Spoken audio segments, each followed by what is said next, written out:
시편의 말씀입니다. 시편 89편 5절에서 11절까지 말씀입니다. 시편 89편 5절에서 11절까지 말씀, 성경으로 보실 분은 구약성경 867쪽의 말씀입니다.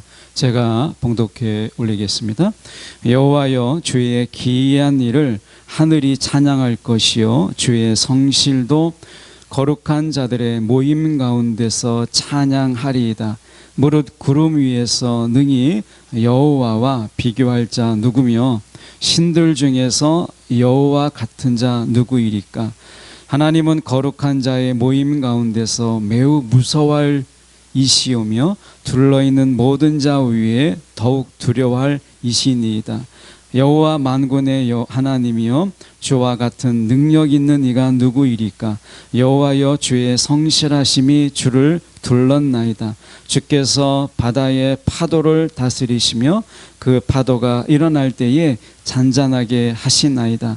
주께서 라합을 죽임당한 자같이 깨트리시고 주의 원수를 주의 능력의 팔로 흩으셨나이다. 하늘이 주의 것이요 땅도 주의 것이라. 세계와 그 중에 충만한 것을 주께서 건설하셨나이다. 아멘. 오늘 이 말씀 가지고 두려움의 내용을 바꾸는 위엄이라는 제목으로 함께 말씀을 나누고자 합니다. 사람에게 두려움이 없는 사람이 누가 있겠어요? 그 전에 제가 읽은 책 중에 이 정주영, 돌아가신 이제 현대 창업자이신 정주영 회장이 인터뷰한 것을, 이렇게 재벌 총수들이 이렇게 쭉 인터뷰한 것을 제가 읽은 책 중에 하나가 있었는데, 그 중에 정주영 회장이 이런 이야기를 했어요. 자기는 날마다 두렵다. 자기는 날마다 두렵다.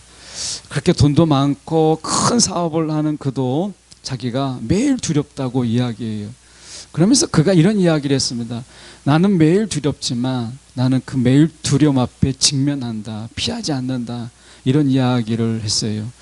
오늘 우리가 사람이 두렵지 않은 사람이 어디 있습니까? 건강의 위협도 있고요. 또 우리가 돈의 위협, 또는 우리가 살면서 어떤 사고나 또는 우리가 병이 얻을까 봐 그런 두려움 속에 우리가 살아갑니다.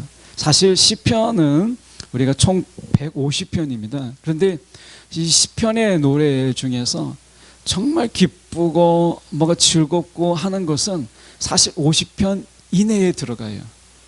나머지 100편 이상이 탄식과 고통과 아픔 속에서 하나님을 구하는 그런 노래들로 되어 있어요. 그래서 시편 150편을 가지고 학자들은 이야기합니다. 이건 인생이다.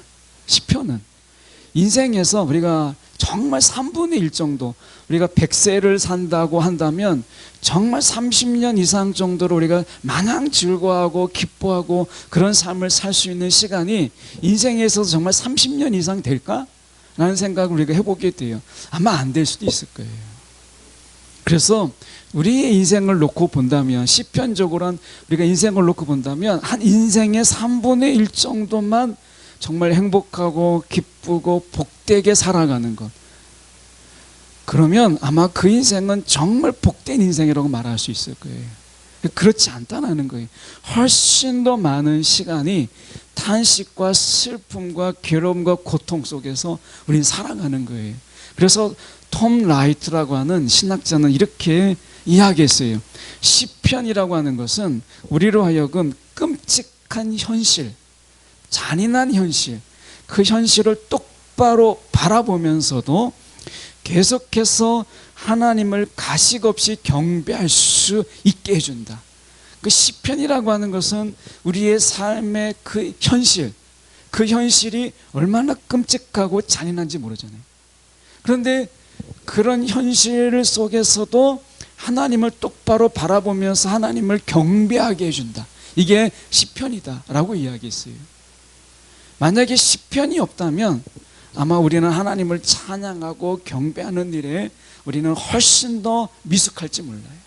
그래서 우리가 이 톰 라이트 이야기가 아니더라도 오늘 시편 89편은 아마 여러분이 한 번 정도 집에 가서라도 한 번 정도 읽어볼 만한 그런 곳입니다. 시편 89편은 현재에 대한 두려움, 현재를 직면하는 이 두려움을 노래해요.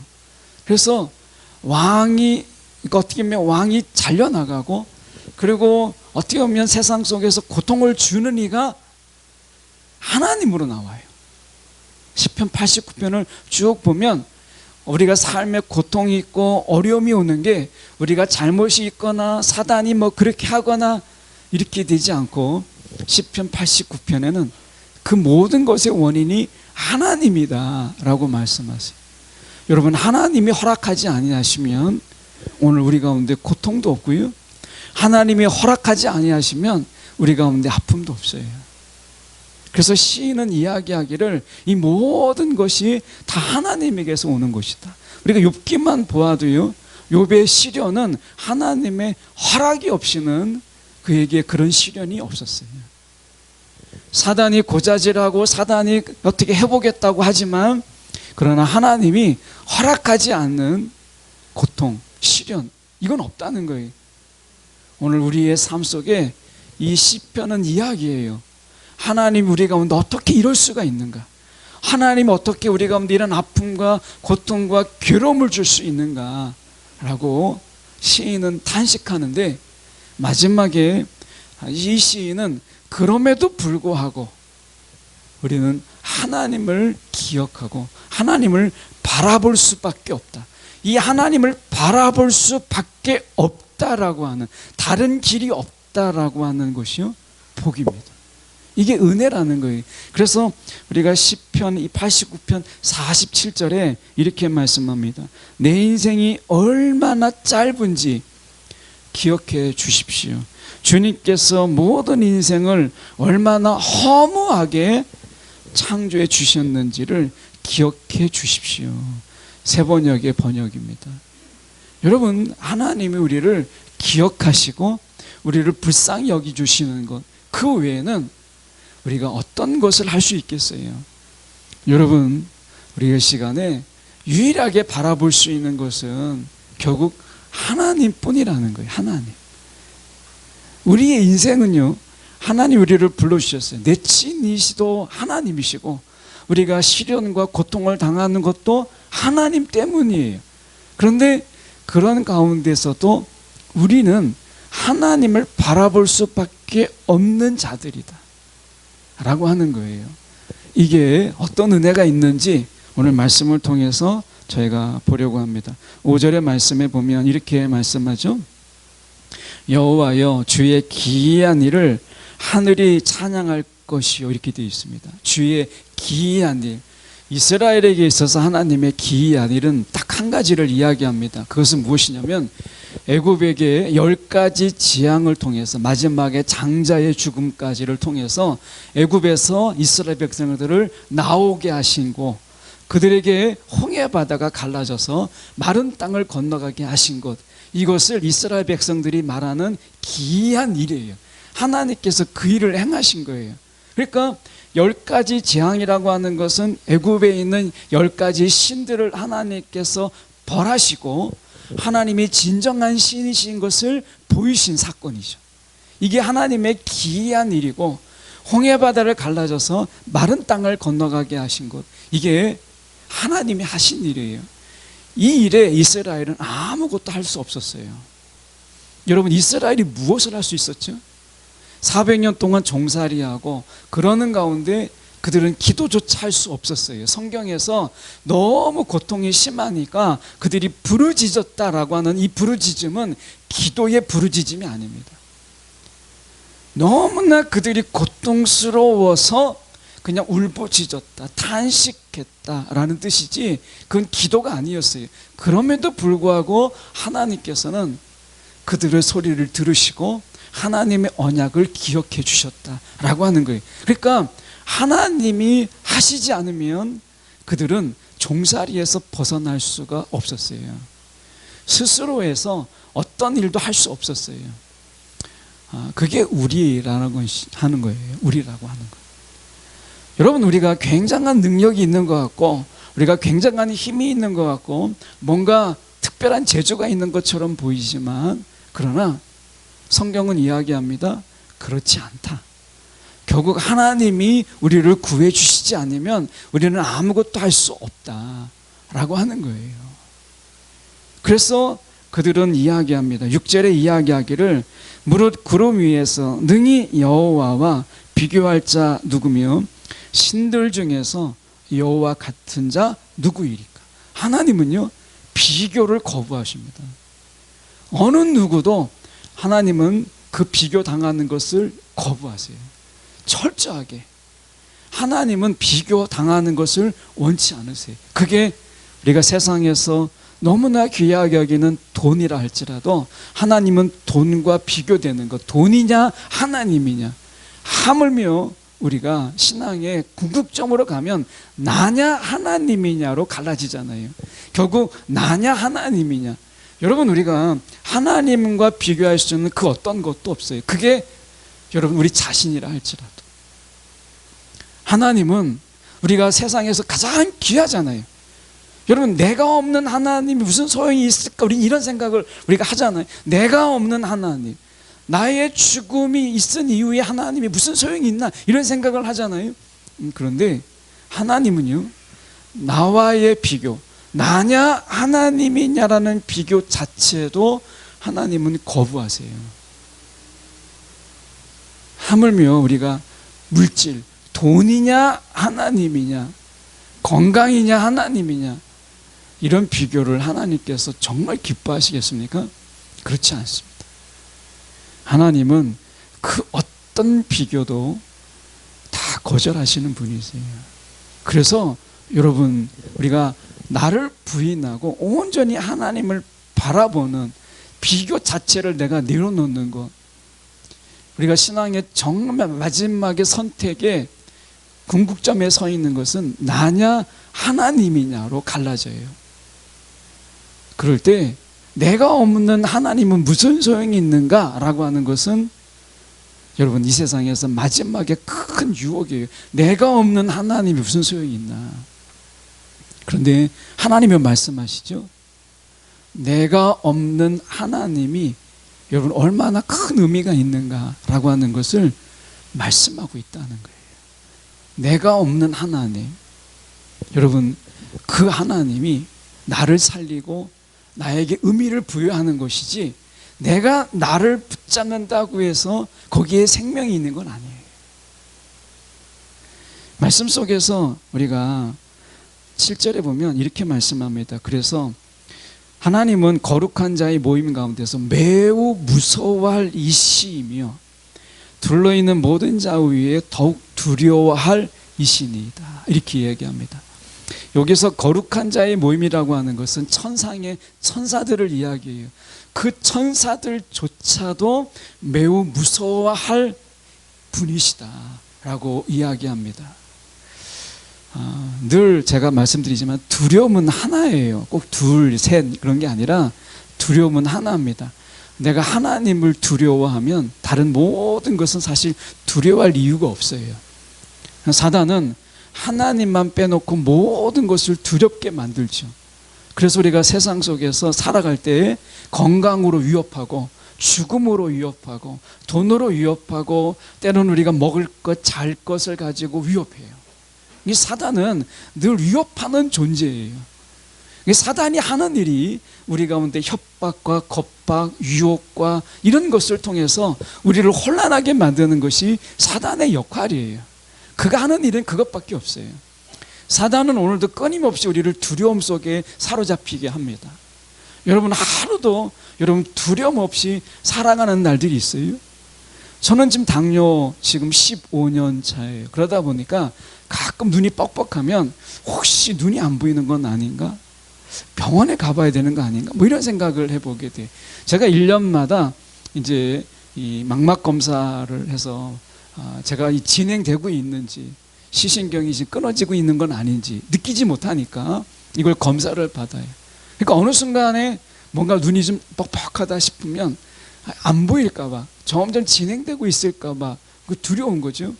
이런 두려움부터 시작해서 여러분, 우리가 살면서 건강에 대한 두려움, 어느 순간에 제가 이번에 이제 건강 검진을 받으라고 왔어요.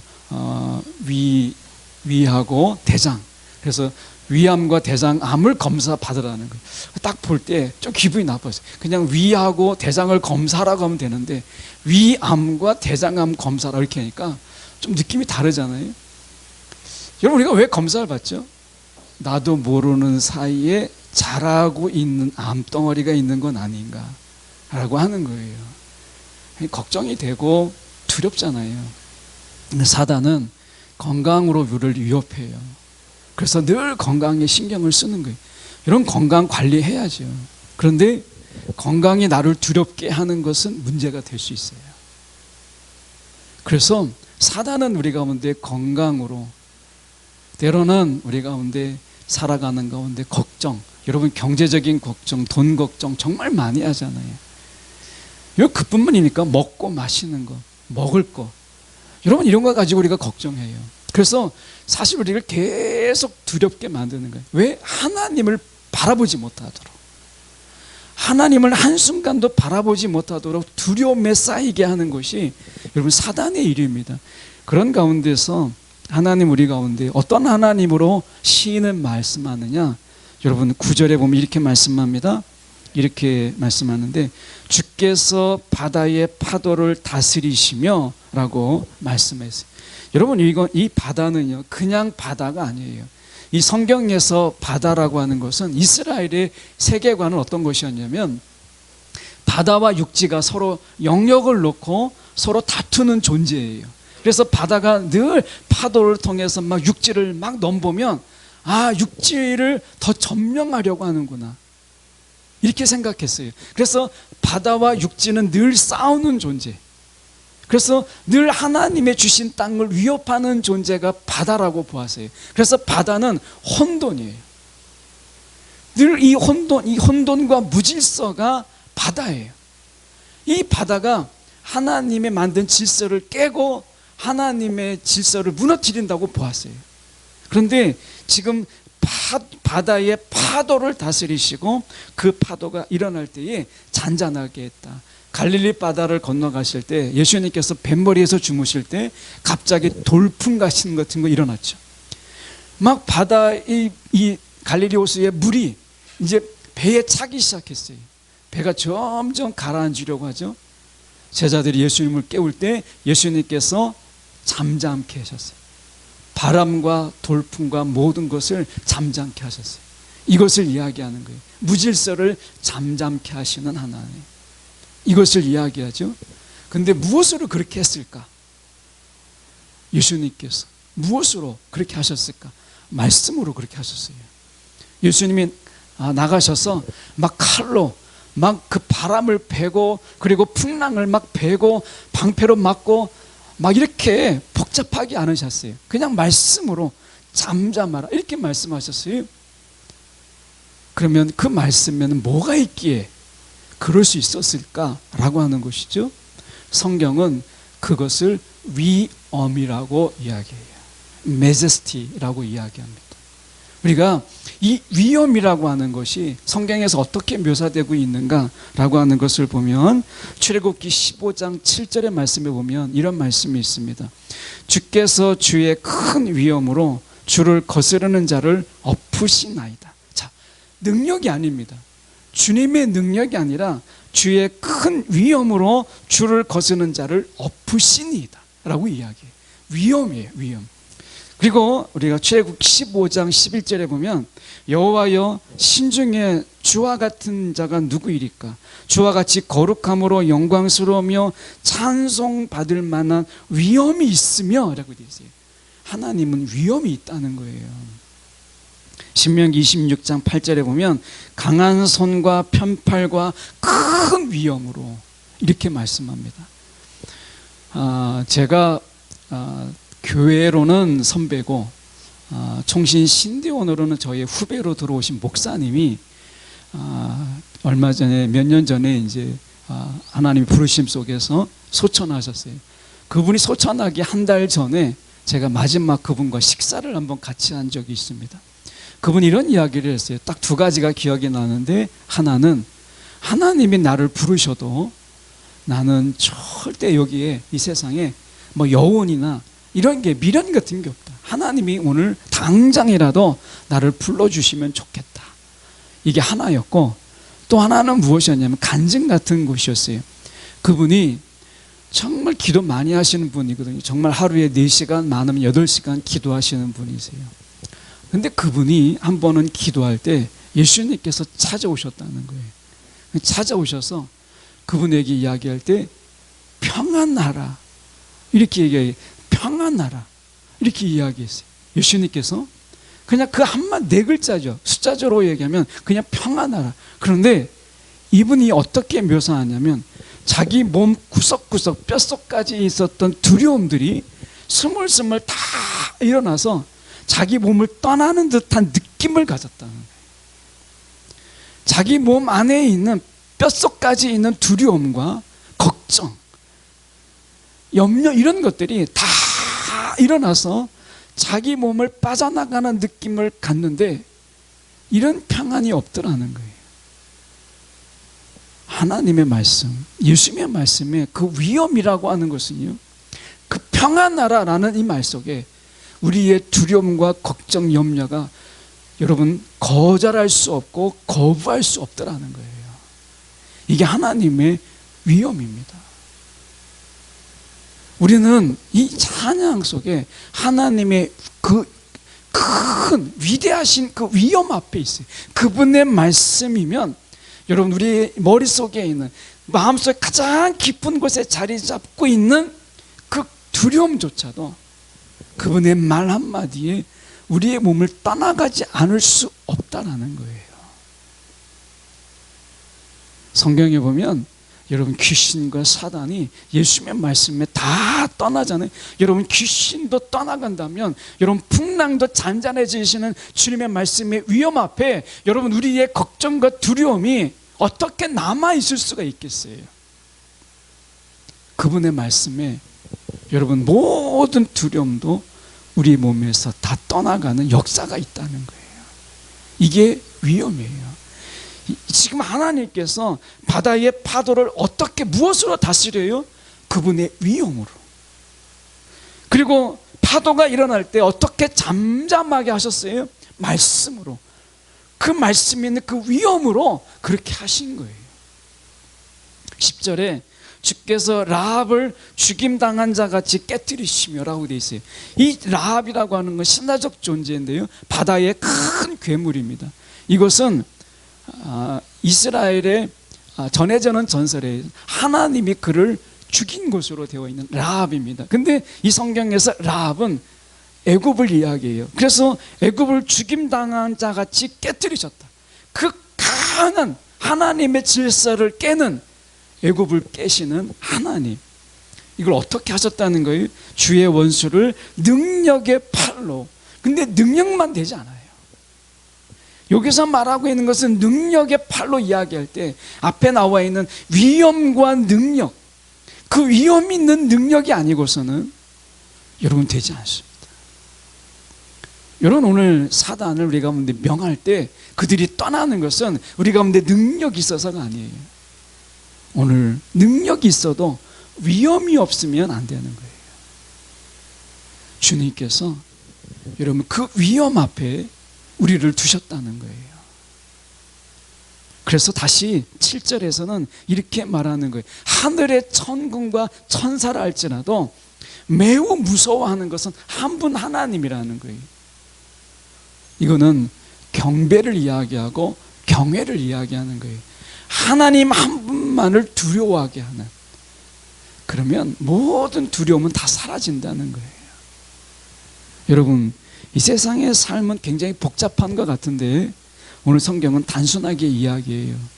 세상이 우리를 두렵게 할 때 건강으로, 때로는 많은 위협으로 우리를 두렵게 하는 거죠. 여기 학생들이 있지만 성적, 내 장래가 어떻게 될까, 청년들 내가 어떻게 벌어먹고 살까, 내 앞날은 어떻게 될까, 내가 뭐하고 살아야 될까 라고 하는 장래에 대한 불안, 내 성적에 대한 걱정, 이런 걱정이 있죠. 아마 이 순간에는 여기 학원을 가야 되는데 학원을 미루고 온 친구들 있을지 모르겠어요. 여러분 그런 가운데 다른 아이들은 막 이 시간에 공부하고 있는데 나는 뒤처지는 느낌, 세상에서 우리는 끊임없이 쫓김을 당하고 어떻게 보면 우리가 매일 어떻게 보면 우리가 안정을 갖지 못하고 살아가잖아요. 그런 늘 두려움이 있어요. 사단은 우리를 초조하게 만들고 불안하게 만들고 뭔가를 하지 않으면 걱정하게 만드는 존재죠. 그런데 하나님은 말씀하세요. 그분의 위험 앞에 우리가 있다는 거예요. 그분이 만든 질서, 그분이 만든 통치 아래 우리를 두신다는 거예요. 그분이 이끄시면 없던 길도 열려요. 제 앞에 보이는 저 길을 내가 가지 않으면 내가 죽을 것 같죠? 그렇지 않습니다. 홍해바다를 가르신 것처럼 없는 길을 여시는 분이 주님의 위엄이에요. 그분이 우리에게 같이 하신다는 거예요. 그래서 11절에는 이렇게 말씀합니다. 하늘이 주의 것이에요. 땅도 주의 것이라. 하늘도 땅도 다 주의 것이라. 이렇게 말씀합니다. 모든 것이 다 그분의 것이에요. 성공도 우리의 삶도 다 그분의 것이라는 거예요. 여러분, 그래서 나냐 하나님이냐라는 이 비교 자체는 사실은 아무런 의미가 없어요. 나도 사실은 하나님의 것이니까. 나냐 하나님이냐라고 하는 게 무슨 의미가 있어요? 나 하나도 하나님의 것인데. 그래서 하늘이 주의 것이요 땅도 주의 것이라는 말은 하늘에 있는 것과 땅에 있는 모든 것이 다 주의 것이라는 거예요. 그분이 주시지 않으면 얻을 자가 없어요. 그분이 이야기합니다. 그 중에 충만한 것을 주께서 건설하셨나이다. 오늘 여러분, 무엇을 두려워하며 사십니까? 하나님은 두려움의 내용을 바꾸시기를 원해요. 하나님만 두려워하기를 원해요. 세상이 주는 두려움을 거부하기를 원해요. 그것은 여러분 거부하실 수 있어요. 왜? 하나님께서 우리 가운데 그분의 위엄을 나눠주셨어요. 여러분, 사단의 말에 노할 수 있어요. 세상의 여러분 위협 앞에 우리가 아니요 할 수 있습니다. 여러분, 거절의 마음을 주셨잖아요. 오직 하나님 앞에서만 예만 될 수 있도록 우리를 불러주셨다라고 하는 거예요. 여러분, 두려움의 내용을 바꾸세요. 내가 하나님만 두려워하겠다. 다시 시편에 우리가 톰 라이트의 이야기로 돌아가서 말씀을 마치려고 하는데요. 시편은 우리로 하여금 끔찍한 현실, 잔인한 현실, 잔혹한 현실을 똑바로 바라보게 해요. 그렇지 않습니까? 여러분, 신앙은 현실을 외면하지 않아요. 현실을 도피하지 않습니다. 신앙은 현실을 직시하게 만들어요. 똑바로 바라보게 합니다. 그러면서 그럼에도 불구하고 하나님을 가식 없이 경배할 수 있게 하는 것, 그게 시고 찬양이고 노래다. 톰 라이트는 그렇게 이야기했어요. 여러분, 삶이 어려워도 찬양할 수 있으면, 삶이 힘들어도 노래할 수 있으면 여러분, 하나님이 일으키십니다. 오늘 우리가 찬양을 잊지 않았으면 좋겠어요. 다윗을 생각해 보세요. 정말 힘들 때 그는 뭐 했는가? 노래했어요. 시를 지었어요. 여러분, 오늘 우리가 이 어려운 말로 두려움의 내용을 바꾸시는 하나님의 위엄이라는 말을 한마디로 이야기하면 노래하는 자가 되라 라고 하는 거예요. 찬양하는 자가 되라 라고 하는 거예요. 여러분, 두려움 속에 찬양은요, 우리를 바꿔요. 우리의 마음에 평안이 임하게 하고 기쁨이 임하게 합니다. 여러분, 많은 사람들이 기쁜 일이 있기 때문에 기뻐하는 것은 정말 쉬운 일이에요. 그런데 내 마음에 기쁨이 없을 때 찬양을 통해서 내 마음을 기쁨으로 채우는 것은 여러분, 하나님을 아는 자만이 가능한 것이에요.